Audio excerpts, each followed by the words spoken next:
Transparent hair. You see this kind of thing a lot in anime and manga art. For some reason, your anime boys and girls all seem to have the ability to turn their hair transparent, where you can see their eyes and eyebrows through their bangs. What is this? That is not how hair works. Your follicles are opaque. I shouldn't be able to see through them. Stop this shit, man. It makes me nuts. Especially if I'm watching an anime that's actually a good one, my mind just keeps screaming at the damn animators.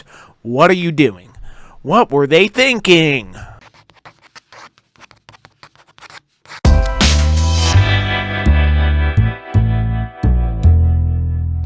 Speaking of anime and manga, Akira Toriyama is one of the greatest and most influential artists and mangakas of all time. Yeah, they had us the first half, I'm not gonna lie. Dragon Ball's impact is still felt to this day, and is still lauded as a landmark shonen series and a literal breakthrough for not just anime and manga, but Japanese cultural influence in the West. You cannot deny this. His legacy will last forever, and may he rest in peace.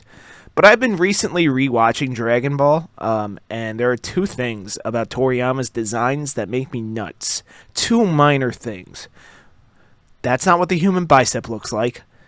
All of his characters are cross-eyed. Okay? That's it. He's still great, but especially that second one makes me absolutely nuts. Alright, liberals, listen up. My wife left me.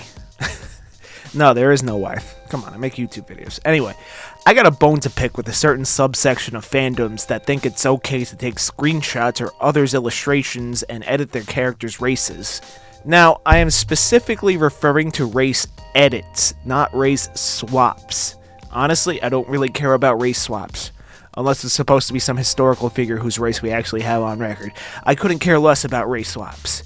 I think it's a little unnecessary, but I'm whatever on it, as I've said so in the past. Hell, draw some race swaps of my characters for all I care, and submit it to the fan art category in the Discord page, link in the description.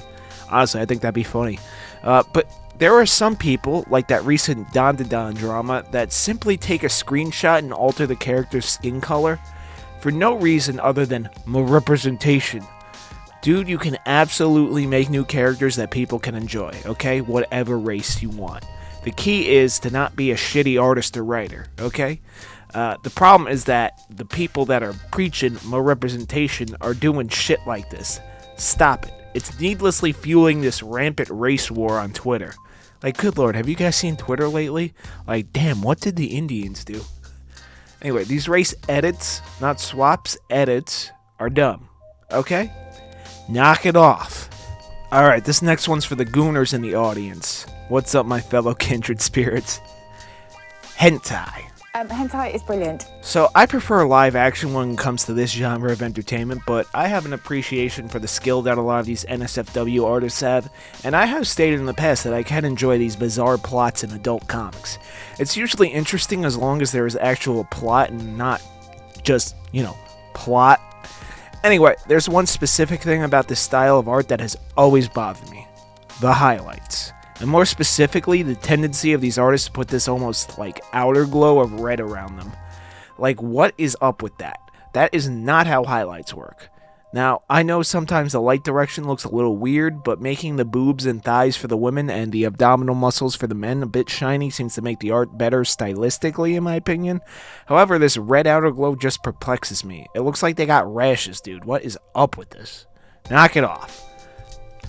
Leonardo da Vinci. The face of the Renaissance period. That dude that gives you cool gadgets in Assassin's Creed 2. Inventor, innovator, all-around Renaissance man. Da Vinci was mostly known as an inventor and had a heavy influence on scientific and mathematical breakthroughs. But he was also an artist, and his art, I think it was just okay, honestly. I know a lot of art historians and art enjoyers put him on a pedestal for his art, but it really doesn't do anything for me. Can you name more than 3 paintings off the top of your head of Da Vinci's? Mona Lisa, Last Supper, Vitruvian Man. I don't know. It's not that memorable, nor is it that impressive in my opinion. Apparently he had a bit of a rivalry with objectively superior artist Michelangelo, which, I mean, it's night and fucking day. Just look at The Last Judgment next to The Last Supper. Like, come on. Apparently there's a story about Da Vinci being Andre del Verrocchi's apprentice. When Da Vinci was just a teenager, Verrocchi was so impressed with the way Da Vinci rendered folds in clothing, he decided to call it quits. What a loser, man. I love seeing people better than me. It gets me motivated to like push myself even harder. And this guy was like, "Oh, he's so much better. Oh, I quit." What a bitch. I think Da Vinci's contributions to science are far more important than his art. His art, in my opinion, kinda mid. So many better Renaissance painters: Bosch, Caravaggio, Armistice, Gentileschi, Botticelli, Michelangelo. Like, subscribe for the inevitable Renaissance artist tier list. Alright, this next one specifically refers to a subgenre of fetish art you most likely will come across while browsing DeviantArt, which I did in the last video, and is going to be a series, so I have come across it a few times already just on that first episode. But most of the fetish work I come across that I just don't get just makes me laugh, you know? I find it kind of funny, but this subgenre makes me nauseous and seriously question the individuals that are into it. I did briefly mention it in the previous video and in that Tales video. It's probably the last time I'm going to talk about it, but it's that diaper stuff. It's fucking nasty. I don't like it in principle. I don't care how well done it is. It's really gross, and if you like it, please seek professional help. And I did say this was the last time I was going to talk about it, but I'm going to review Assigned Mail at some point, which apparently the creator's into this, so... Fuck. Anyway, we're going to move on to a nuclear take. Ilya Kushinov. This artist is not that good. Here we go again. Oh shit. Here we go again. There are names amongst the upper echelons of internet or social media artists, I guess you could call them, that get mentioned all the time, and for good reason. Artists like Loish, Guiez, Wallop, all absolutely fantastic artists with unique identities and styles. Extremely skillful and objectively good work.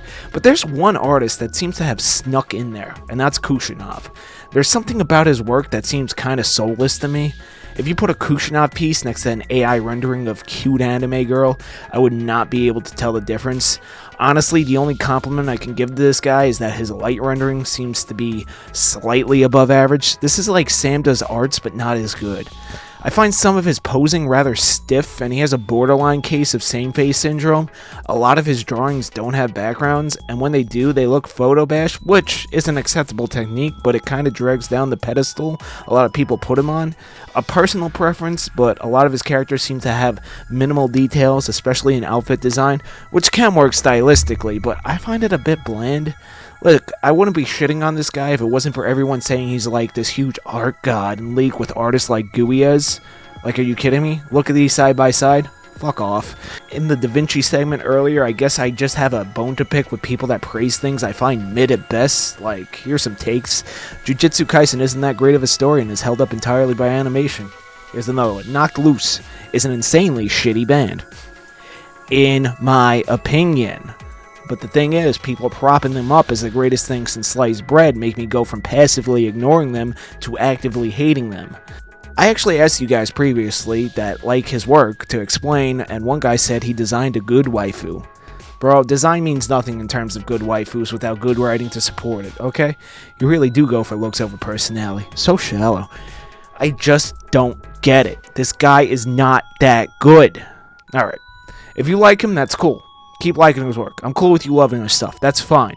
But the fucking glazing on this guy. Like, good lord, make it stop. AI Slop and NFTs. So I did a video about NFTs from a long time ago. Sorry for the audio in that video. When they were new and literally every single one of my predictions came true. Like, every single one. NFTs are essentially a scam in digital arts clothing. I've been over this way back, but there are some people that legitimately still think it's the future. Mostly snake oil salesmen that couldn't delineate a Marcel Duchamp from a Salvador Dali. Fake fans, more or less, just after the money. And AI slop. We use the word slop instead of art because it is slop. I've already did a few videos on AI art, big quotations on that, and that my issue is actually more so the behavior of the people that are pro-AI slop than the actual generations themselves. But a lot has happened since posting the video that got my channel monetized, so thank you, Jazz's brother, by the way. I do plan to do one last final video on AI slop, but I should note that the anti-AI crowd has gotten just as unbearable as the AI bros themselves.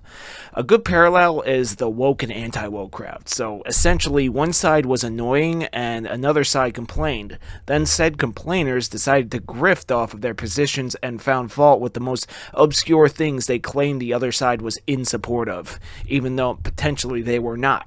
Same thing happened with the AI crowd. However, a lot of the AI slop is really shitty and unpleasant to view. I will admit I've seen a few renders that left me going, damn, that actually looks pretty good. But personally, I will always prefer art created by humans. Instagram and Twitter are the biggest offenders of AI slop overtaking human-made art. Apparently Zuckerberg wants to populate Meta's platform with AI for some reason too. Like, I don't know what that's about. Personally, I only want human subscribers on my channel, but I guess I'm just an AI racist. In short, I just don't like seeing AI stuff in my feed, whether that be AI-generated images, AI art bros defending theft, or the anti-AI crowd claiming everything is AI. Cancel this person. Just make art, man. Like, just shut the fuck up and draw. Alright, and next, Lolly and Shota art. Self-explanatory. It's fucking gross. Defenders of it? Fuck off. Next, art gurus and course sellers. Oh boy, we got some cans of worms to open. So, there's a specific subgenre of art YouTuber on this platform that rub me the wrong way, and it's the art guru ones. Now, I'm not going to name names, but these guys are usually quite pretentious, really full of themselves. They use this condescending tone that makes them seem like they have all the answers, when in actuality the advice they offer is what worked for them in conjunction with luck. The truth of the matter is that there's no real right or wrong answer when it comes to art, nor are there necessarily right or wrong answers when it comes to building a business, aside from the legal procedures of your countries. The best way to make it as an artist is to persist in it and get lucky. Sure, there's some things you can do to improve your chances, and you should take a swing at them, but without a little bit of luck, you're going nowhere. And these art gurus keep making the same damn videos over and over again, and in the end, they're profiting more off of their ad revenue than their actual art. Now, I could go on a whole rant about this a while longer, but there was a recent semi-viral video in the art niche here that essentially went over this subgenre of YouTuber in much more detail. You might have seen it. Look, in short, they're very similar to the CEO grifter type. Your Gary V's, your Matt Diavellas, your Captain Sinbads. These guys are all wearing the facade of improvement and building business while they're simultaneously selling you courses at ludicrous prices to keep you in the never-ending cycle of feeling good about your awful choices and giving snake oil salesmen money. I think the best way to learn things is through experience. You shouldn't sit through a course. I can explain to you how to draw a perfect cube, but you're not going to be able to do it until you put it on the page. These creators are only interested in taking your money and offering you what they consider value, when in actuality what they offer is a slight ego boost to keep you hooked on the premium services. Me, I'm simply here to entertain you, and occasionally share some of my opinions. That's it. But these art gurus are essentially the same as these CEO grindset bros. Money and money only. And they'll lie to you and say they're not doing it for the money, and then they'll show you their $10,000 setup just to doodle shitty Instagram post. I can see right through them, and I hope you can too. ArtStation. It is a horribly designed website. You go on it, right? And there's a big grid of the latest popular posts. Oh wait, now it's all channels? What the fuck does that mean? There's a bar of featured genres underneath the sales, which is underneath the nav bar. It's 45% shit up top and them trying to sell you stuff, and 55% actual art when you first visit. I should also note that most people don't see the most recently posted artwork because the community tab takes precedent, what's the difference between that and trending? Are they paid members? Also, why the fuck do they always log me out when I click please leave me logged in? Like, come on, assholes. And the logo's fugly. And when you upload, you have to pick specific categories. Like, come on. Sometimes only 1 or 2 apply, but they require 3. Oh, and you better tell us what software you used. Uploading is a chore on ArtStation. Not to mention the influx of AI slop the last 2 years trained off of data that the creators never consented to. But I was already over AI. I hate this website. But you know what? This segment has given me some inspiration to do a video on the worst UIs ever, so make sure you subscribe for that. Now, on to the last beef I have with one specific artist. Not sure if you guys know this one, but there's this guy named John. He's out here posting all of these videos about all the art things he hates, and he reviews the worst webcomics of all time or something. It's like, really? And your name's just John? Come on. Meanwhile, his own art is absolutely atrocious, and he actually makes his own webcomic that most definitely qualifies for the worst of all time. He used to do drawing videos, but when he started covering other people's art, he realized people enjoy shit talkers rather than skill sharers. And this would be a perfect spot for a Skillshare sponsorship, but we gotta pump those numbers up. Subscribe. Do it. Do it now. So he decided to slop up his channel talking about cringe internet artists and bad comics. He even did a DeviantArt video. Low-hanging fruit if I ever saw it. Then he goes and makes his Art Things I Hate video ripping off a nearly decade-old Solar Sands video. So unoriginal. What a loser. And looking at his art, why are the women so absurdly thick, dude? Like, damn. And why isn't he drawing more creatures, which is definitely a strong suit? And his writing in his comic, oh my god, what a mess. Alright, I'm just trolling you, but I feel bad if I talk all this shit about other artists without making fun of myself too. Art Things I Hate, by John, 2025.